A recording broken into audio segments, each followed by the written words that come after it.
غسل کب فرض ہوتا ہے اور غسل کا طریقہ کیا ہے؟ رسول اللہ صلی اللہ علیہ وسلم نے فرمایا ان اللہ لا یستحی من الحق، اللہ تعالیٰ حق بات کو بیان کرنے سے حیا نہیں کرتے۔ تو غسل کے جو مسائل ہیں ان میں بھی بعض دفعہ کچھ ایسی باتیں آتی ہیں جو بظاہر حیا کے خلاف ہیں، لیکن علم کی ایک بات ہے، سیکھنے اور سکھانے میں حیا اگر کریں گے تو پھر ظاہر ہے ساری زندگی جاہل ہی رہے گا انسان۔ اور غسل کے مسائل سیکھنا اس لیے ضروری ہے کہ غسل جب فرض ہوتا ہے تو جب تک مکمل غسل نہ ہو آپ کی نماز ادا نہیں ہوتی۔ رسول اللہ صلی اللہ علیہ وسلم نے فرمایا الماء من الماء، حدیث ہے کہ غسل فرض ہوتا ہے خواہش نفس کے ساتھ جسم سے منی خارج ہونے سے۔ مرد پہ غسل کب فرض ہوگا؟ جب اس کے جسم سے شہوت کے ساتھ منی خارج ہو۔ منی بالکل سفید رنگ کی چیز ہے، ایک ہوتی ہے مزی۔ شہوت پیدا ہونے سے اگر کسی کے مرد یا عورت کے صرف رطوبت خارج ہونا شروع ہو گئی، اس سے غسل فرض نہیں ہوتا۔ جب تک مکمل شہوت پوری نہیں ہو جاتی اور مادہ منویہ خارج نہیں ہو جاتا، چاہے احتلام کی صورت میں ہو یا کسی بھی طرح سے ہو۔ مردوں کے ساتھ چونکہ یہ بہت زیادہ ہوتا ہے نائٹ فال کی صورت میں، مردوں پر غسل کی یہ صورت بہت زیادہ فرض ہوتی ہے۔ جیسے ہی بلوغت ہوتی ہے تو احتلام شروع ہو جاتا ہے، ہفتے میں 1 دفعہ 2 دفعہ 3 دفعہ، بعض نوجوانوں کو روزانہ بھی 2 دفعہ ہوتا ہے، جبکہ خواتین میں یہ والے غسل کی صورت بہت ہی کم ہوتی ہے کہ ان کو نائٹ فال ہو یا اس طرح سے غسل فرض ہو۔ ہزاروں میں کسی ایک عورت کے ساتھ ایسا ہوتا ہے۔ ایک صورت تو یہ ہے غسل فرض ہونے کی۔ دوسری صورت کیا ہے کہ جب انسان اپنی زوجہ کے ساتھ ملاپ کرے اور انٹرکورس ہو جائے، چاہے اس صورت میں ڈسچارج دونوں میں سے کوئی ہو یا نہ ہو، لیکن دونوں پہ غسل فرض ہو جائے گا، مرد پہ بھی اور عورت پہ بھی۔ یہ تو مردوں کے غسل کے فرض ہونے کا۔ مردوں کے غسل میں ایک چیز یہ بھی ہے کہ اگر آپ نے رات کو نیند کی اور صبح آپ اٹھے اور آپ نے کپڑوں پہ نشان دیکھا، اب آپ کو یہ پتہ نہیں چل رہا کہ یہ منی کا نشان ہے یا مزی کا ہے، تو بھی آپ پر غسل کرنا فرض ہے۔ یہی سمجھا جائے گا کہ یہ آپ خواب میں ڈسچارج ہوئے۔ عورت پر جو غسل فرض ہوتا ہے ایک اور صورت میں ہوتا ہے کہ جب خواتین کو ایام آنا بند ہو جاتے ہیں، حیض یا نفاس سے جب پاک ہو جائیں تو بھی ان پہ غسل فرض ہے۔ یہ تو غسل کی فرضیت سے متعلق احکام تھے۔ کچھ چیزیں ایسی ہیں جن میں غسل سنت ہے، فرض نہیں ہے۔ جمعہ کا دن غسل کرنا، رسول اللہ صلی اللہ علیہ وسلم نے بہت زیادہ تاکید کی ہے۔ سنت کی 2 قسمیں ہیں، سنت مؤکدہ اور سنت غیر مؤکدہ۔ مؤکدہ وہ ہوتی ہیں کہ جن کو چھوڑنے کا اگر کوئی معمول بنا لے تو گناہ کا خطرہ ہے اور ایسا شخص قابل ملامت ہے، اسے شریعت ملامت کرتی ہے، برا بھلا کہتی ہے۔ تو غسل سنت مؤکدہ ہے، ہفتے میں 1 مرتبہ، چاہے جمعے کے دن ہو یا کسی بھی دن۔ جو مسلمان ہفتے میں 1 دفعہ بھی نہیں نہاتا، وہ کتنا ہی نیٹ کلین ہو، مگر شریعت کی نظر میں وہ قابل ملامت ہے، اسے تانے دینے چاہیے کہ شرم نہیں آتی، ہو مسلمان مگر رہتے ہو بھنگیوں اور چماروں کی طرح۔ ملامت تو اسی کو کہتے ہیں۔ اس کی دلیل رسول اللہ صلی اللہ علیہ وسلم نے فرمایا، صحیح حدیث ہے، حق علی کل مسلم ان یغتسل کل اسبوع مرۃ، کہ ہر مسلمان پر لازم ہے کہ وہ ہفتے میں کم از کم 1 مرتبہ غسل کرے۔ ہر مسلمان پر لازم ہے، چاہے اس پہ غسل فرض نہ بھی۔ اور کس دن بہتر ہے؟ جمعہ کے دن۔ نبی صلی اللہ علیہ وسلم نے حکم دیا ہے کہ جمعے کے دن غسل کیا جائے۔ امام احمد ابن حنبل کا مذہب یہ ہے کہ جمعے کے دن غسل کرنا واجب ہے، صرف سنت نہیں ہے بلکہ واجب ہے، لیکن جمہور کا مذہب یہ ہے کہ سنت عمل ہے۔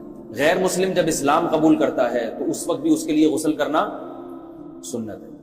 جب ہم مردے کو نہلاتے ہیں تو جو مردے کو نہلائے اس کے لیے بھی خود غسل کرنا افضل ہے، سنت عمل ہے۔ عید کے دن غسل کرنا سنت عمل ہے۔ تو یہ وہ تمام مواقع ہیں جن میں غسل کرنا رسول اللہ صلی اللہ علیہ وسلم کی سنت۔ غسل کا طریقہ کیا ہے؟ غسل میں 3 چیزیں فرض ہیں، منہ بھر کے قلی کرنا، ناک میں پانی ڈالنا کہ ناک کی جو نرم جگہ ہے یہ اچھی طرح تر ہو جائے، اور پورے جسم پہ 1 مرتبہ پانی بہا دینا کہ جسم میں بال کے برابر جگہ بھی خشک نہ رہے۔ یہ تو ہے فرض، یعنی یہ کام کسی نے کسی بھی طرح سے کر لیا غسل ادا ہو جائے گا، چاہے اس کی نیت غسل کی تھی یا نہیں تھی۔ کوئی آدمی چلتا ہوا جا رہا ہے، پھسل کے تالاب میں گر گیا، پورے غوطے کھا کے باہر نکلا، کلی کر لے اور ناک میں پانی ڈال لے تو غسل اس کا ادا ہو جائے گا۔ البتہ چونکہ نیت نہیں تھی لہذا غسل کا ثواب نہیں ملے گا، ثواب نیت کے بغیر نہیں ملتا انسان۔ دلائل اس کے الگ موضوع ہے کہ اس کی دلیل کیا ہے کہ بغیر نیت کے بھی غسل ہو جاتا ہے، لیکن میں نے بتایا دلائل کا سیشن نہیں ہے، اس میں پھر بات لمبی ہو جائے گی۔ تو یہ تو ہے فرض، پورے جسم پہ پانی بہانا، کلی اور ناک میں پانی۔ سنت طریقہ کیا ہے؟ رسول اللہ صلی اللہ علیہ وسلم غسل کیسے کرتے تھے؟ سنت طریقہ جس پہ جو اختیار کرنا چاہیے وہ طریقہ یہ ہے کہ جب آپ غسل کے لیے بیٹھیں تو سب سے پہلے وہ جگہ دھوئیں جہاں نجاست اور ناپاکی لگی ہوئی ہے۔ نائٹ فال ہوا، کسی کو احتلام ہوا، تو جہاں جہاں گندگی لگی ہے پہلے اس جگہ کو دھوئیں، استنجا کریں، شرمگاہ کو دھوئیں اچھی طرح، سمجھ رہے بات؟ اس کے بعد ہاتھ دھوئیں اور مکمل وضو کریں جیسے ہم عام حالات میں وضو کرتے ہیں۔ مکمل وضو کرنے کے بعد دائیں کندھے پہ پانی ڈالا، لیفٹ سائڈ پہ پانی ڈالا۔ پہلے زمانے میں تو چلو سے غسل ہوتا تھا، ہاتھ دھو لیے تو اب چلو سے پانی لے کے یہاں ڈالا جا رہا ہے، چلو سے پانی لے کے یہاں ڈالا جا رہا ہے، پورے جسم پہ ملا جا رہا ہے، اور چلو سے پانی لے کے 3 دفعہ سر پہ ڈالا جا رہا ہے۔ تو آج کل چلو ولو تو ہے نہیں، شاور کے نیچے جا کے کھڑے ہو جاتے ہیں، تو اس میں یہ کہ شاور کھولے کھڑے ہو جائیں، سارے چلو اس میں خود بخود ہی ہو جائیں گے، پورے جسم پہ پانی بہہ جائے گا۔ نبی صلی اللہ علیہ وسلم کے دور میں یہ جدید چیزیں نہیں تھی، شیمپو اور صابن، تو آپ صلی اللہ علیہ وسلم بیری کے پتوں سے غسل کی ترغیب دیا کرتے تھے۔ بیری کے پتوں کو اگر پانی میں پکایا جائے تو پانی میں میل کچیل صاف کرنے کی صلاحیت بہت بڑھ جاتی ہے۔ ہمارے زمانے میں اس تکلف کی ضرورت نہیں ہے، صابن ملتے ہیں اس سے نہایا کریں، باہر کہنے کا مقصد یہ آپ لوگوں سے۔ تو یہ سنت طریقے سے غسل ہو جائے گا، آپ سمجھ رہے ہیں بات کو؟ سب سے پہلے استنجا کیا، اس کے بعد وضو کر لیا، اس کے بعد غسل کر لیا۔ اگر کسی نے غسل میں وضو نہیں کیا اور ویسے ہی پورے جسم پہ پانی بہا دیا تو بھی اس کا وضو خود بخود ہو جائے گا، اس غسل سے وہ نماز پڑھ سکتا ہے۔ کیونکہ بعض لوگ غسل کرنے کے بعد دوبارہ وضو کر رہے ہوتے ہیں، اس کی ضرورت نہیں ہے، کیونکہ جب غسل کرتے ہیں تو وضو والے اعضاء تو خود بخود اس میں دھل جاتے ہیں۔ یہ ہے غسل کا طریقہ۔ وضو کیسے ٹوٹتا ہے؟ جن چیزوں سے غسل فرض ہوتا ہے ان چیزوں سے وضو تو بہرحال ٹوٹتا ہی ہے، اس کے علاوہ بھی وضو ٹوٹتا ہے۔ اس سے پچھلے لیکچر میں میں نے کچھ تفصیل بتائی تھی کہ نجاست جسم سے کہیں سے بھی خارج ہو جائے یا نجاست نکل کے بہہ پڑے، اگر قضاء حاجت کی جگہوں سے نجاست خارج ہوئی ہے تو نظر بھی آ جائے وضو ٹوٹ جائے گا، اور قضاء حاجت کے علاوہ جگہوں سے اگر نجاست خارج ہوئی ہے، خون وغیرہ ہے جیسے، تو جب تک نکل کے بہے گا نہیں تو اس وقت تک وضو نہیں ٹوٹے گا۔ سمجھ رہے ہیں بات کو؟ وضو کا طریقہ کیا ہے؟ سب سے پہلے دونوں ہاتھوں کو دھویا جائے، 3 دفعہ کلی کی جائے، مسواک کی جائے، 3 دفعہ ناک میں پانی ڈالا جائے، پھر پورے چہرے کو، پیشانی، یہ جو ہے جہاں سے پیشانی ہماری شروع ہو رہی ہے اور تھوڑی کے نیچے، تھوڑی جہاں ختم ہو رہی ہے، اور ایک کان کی لو سے دوسرے کان کی لو تک 4 اعضاء ہیں وضو میں دھونا فرض ہیں۔ 1 چہرہ، نمبر 2 بازو، نمبر 3 سر کا مسا، چوتھائی سر، اور نمبر 4 پاؤں کو دھونا۔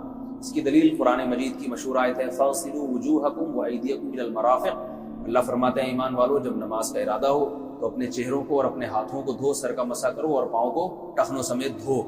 دھونے کا حکم ہے قرآن مجید میں۔ البتہ سر کے بارے میں یہ نہیں ہے پورے سر کا مسا کرو، بلکہ آ رہا ہے وَامْسَحُوا بِرُؤُوسِكُمْ، با کا لفظ ہے، با آتی ہے تبعیض کے لیے کہ سر کے بعض حصے کا مسا۔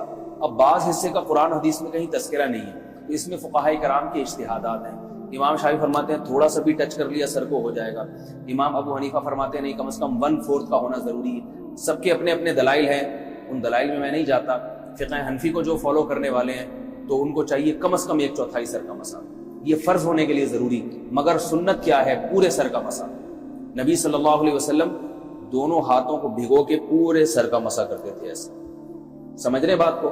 اور مسا کے جو یہ ٹیکنیکل طریقے ہیں کہ آپ یوں پہلے انگلی بنائیں، پھر یوں لے کر جائیں، پھر یوں گھما کے لائیں، پھر یوں، یہ ٹیکنیکل طریقے حدیث سے ثابت نہیں۔